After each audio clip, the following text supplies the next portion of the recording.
दोस्तों 1990s का वो दौर आपको याद है जब गल्फ वॉर शुरू हुई थी। तेल के दाम अचानक से आसमान पर पहुंच गए थे और भारत के पास उस वक्त सिर्फ 3 दिन का तेल बचा हुआ था। सिर्फ 3 दिन का। सोचिए, अगर सप्लाई और रुक जाती तो क्या होता। पेट्रोल पंप बंद हो जाते, ट्रक के ट्रक खड़े हो जाते, अस्पताल के जनरेटर्स बंद हो जाते, देश पूरा थम जाता। उसके बाद भारत ने एक सबक सीखा और उस सबक का नतीजा आज हमारे सामने है। आज 2026 में जब मिडिल ईस्ट में फिर से तनाव बढ़ रहा है, जब स्ट्रेट ऑफ हॉर्मूज पर दबाव है, जब दुनिया के एक्सपर्ट्स ऑयल प्राइस शॉक की चेतावनी दे रहे हैं, तब भारत के पास पहले से इतना तेल स्टोर्ड है कि हम लगभग 2.5 महीने तक आराम से गुजार ले बिना दुनिया की लड़ाइयों के दबाव में आए। यही कहानी है इंडिया के स्ट्रेटेजिक पेट्रोलियम रिजर्व्स की और कैसे मोदी सरकार ने इसे एक शील्ड की तरह तैयार किया। ये कैसे हुआ, चलिए टाइमलाइन देखते हैं। 1998 में अटल बिहारी वाजपेयी जी की सरकार ने एसपीआर का आइडिया दिया। 2004 में आईएसपीआरएल बनाई गई। फेज 1 में विशाखापट्टनम, मंगलूर और पदूर पर 5.33 एमएमटी कैवर्न्स बने।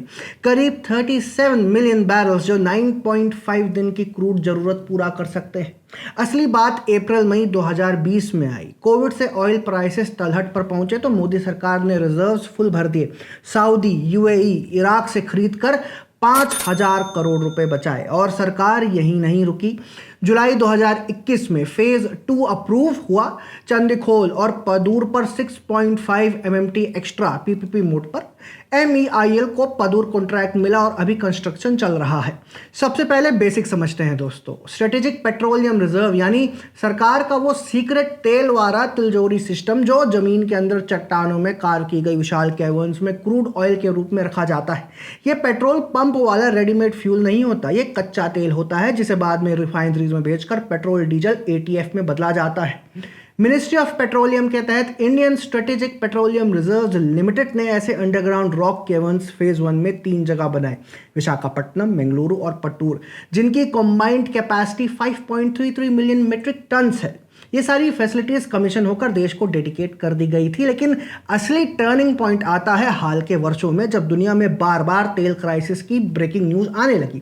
कभी रशिया यूक्रेन वॉर, कभी रेड सी और अब स्ट्रेट ऑफ हॉर्मूज और मिडिल ईस्ट की टेंशंस।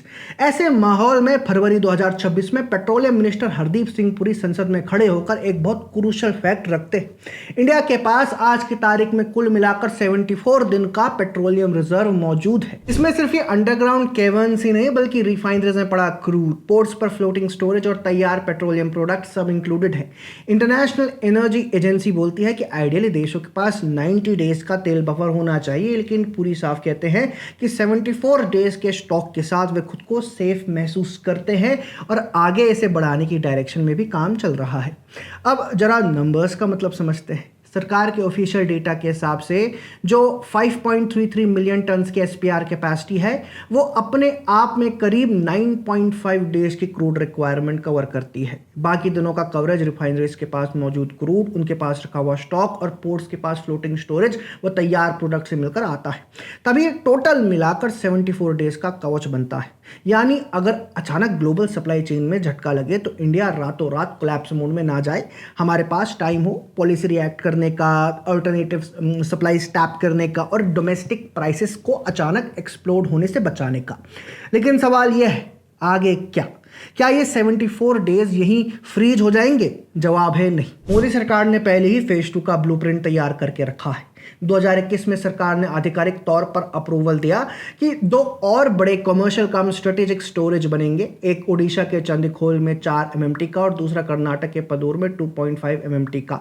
टोटल 6.5 एमएमटी की नई कैपेसिटी के साथ ये दोनों projects public private partnership model पर बन रहे हैं ताकि प्राइवेट कैपिटल और गवर्नमेंट स्ट्रेटेजी मिलकर काम कर सके। इकोनॉमिक टाइम्स और दूसरी रिपोर्ट साफ कहती हैं कि यह नया एक्सपेंशन इंडिया के ऑयल बफर को और मजबूत बनाने के लिए प्लान किया गया है और लैंड एलोकेशन वो टेंडर प्रोसेस जैसी फॉर्मेलिटीज पर अभी काम चल रहा है। स्ट्रेटेजिक एंगल पर वापस आते हैं। दुनिया क्या एक्सपेक्ट कर रही है? स्ट्रेट ऑफ हॉर्मूज और मिडिल ईस्ट टेंशन्स को देखकर कई ग्लोबल एजेंसीज और एनालिस्ट वार्निंग दे रहे हैं कि अगर स्थिति बिगड़ी तो एक बड़ा ऑयल प्राइस शॉक आ सकता है, जैसा इतिहास में 1970s वाले ऑयल शॉक्स में देखा गया था। उस समय बहुत से देशों की अर्थव्यवस्था हिलकर रख गई थी, क्योंकि उनके पास ना तो डाइवर्सिफाइड सप्लाई चेन थी, ना स्ट्रेटेजिक रिजर्व्स। लेकिन आज का इंडिया पूरी तरह वही गलती रिपीट करने के मूड में तो बिल्कुल नहीं है।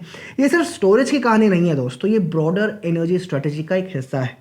आज इंडिया दुनिया का तीसरा सबसे बड़ा क्रूड ऑयल कंज्यूमर है, चौथा सबसे बड़ा रिफाइनिंग हब है और पांचवा सबसे बड़ा पेट्रोलियम प्रोडक्ट्स एक्सपोर्टर है।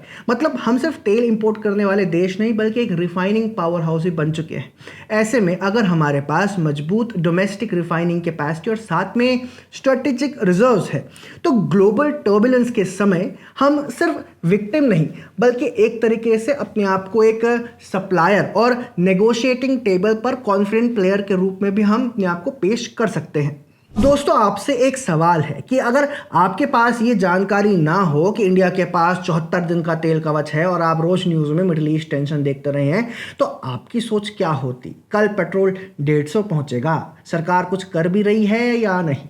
लेकिन जब आप डेटा और पॉलिसी दोनों देखते हैं, 2019 से कैवर्न्स कमीशनिंग, 5.33 MMT के SPR कैपेसिटी, 6.5 MMT के नए प्रोजेक्ट्स का अप्रूवल और पार्लियामेंट में ऑफिशियली बताया गया 74 डेज का ये कंबाइंड स्टॉक, तो पिक्चर पूरी तरीके से बदल जाती है। इसे फॉरवर्ड प्लानिंग कहते हैं दोस्तों। क्राइसिस आने से पहले क्वेश्चंस तैयार करना। और सबसे इंपॉर्टेंट बात, ये स्टोरी सिर्फ आज की मिडिल ईस्ट क्राइसिस की नहीं है, ये आने वाले कल की भी स्टोरी है। जैसे जैसे इंडिया की इकोनॉमी ग्रो करेगी, एनर्जी डिमांड्स बढ़ेगी, वैसे वैसे स्ट्रेटेजिक रिजर्व्स का इंपॉर्टेंस और बढ़ने वाला है। खुद सरकार कह रही है कि 74 डेज से भी ऊपर जाने पर विचार किया जाएगा, ताकि हम IEA के 90 डेज बेंचमार्क के और करीब पहुंच सके। यानी आज जो हम देख रहे हैं वो एक ऑनगोइंग जर्नी है, एनर्जी सिक्योरिटी की जर्नी, जिसमें storage, refining capacity, diversification of suppliers और डोमेस्टिक पॉलिसी सब एक साथ चलते हैं। तो अगली बार कोई कहे मिडिल ईस्ट टेंशन से भारत फंसेगा, जवाब है 74 डेज की पावर। ये दशकों की प्लानिंग, सही डिसीजंस और एनर्जी इंडिपेंडेंस की मिसाल है। भारत तैयार है, ये सिर्फ एक आंकड़ा नहीं, ये मोदी गवर्नमेंट की एनर्जी सिक्योरिटी स्ट्रैटेजी का वो साइलेंट पिलर है जिसकी वजह से ग्लोबल क्राइसिस के बीच भी इंडिया रिलेटिवली इंसुलेटेड खड़ा रह सकता है। आपको क्या लगता है, आगे स्ट्रेटेजिक रिजर्व्स को 90 डेज तक ले जाने के लिए सरकार को और क्या कदम उठाने चाहिए? सिर्फ स्टोरेज बढ़ाना या साथ में पब्लिक ट्रांसपोर्ट, EVs और ऑल्टरनेटिव फ्यूल्स पर भी इक्वली जोर देना चाहिए? अपना जवाब कमेंट्स में ज़रूर लिखिए।